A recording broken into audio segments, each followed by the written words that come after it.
Delete the video now. Kenapa? You tak nak orang tahu siapa you sebenarnya? I serious, Noah. Kalau I tak nak, you nak buat apa? Nak ceraikan I? Ceraikanlah I! Dengan I kisah! Stop acting like this.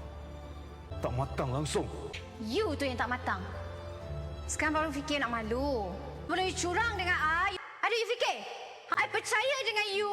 Tapi you sibuk cari bahagia dengan perempuan tu. You ingat, you tak salah. You ingat mudah ke nak hidup dengan you? Penatlah. Setiap hari bergaduh. Setiap hari tuduh. Sampai tak boleh bernafas dalam rumah I sendiri. So sekarang ni salah I lah. You penat sampai curang dengan I. You tahu tak apa yang lebih menyakitkan? Bukan sebab you jatuh cinta dengan dia. Tapi sebab you acting benda ni macam tak ada apa-apa dekat you.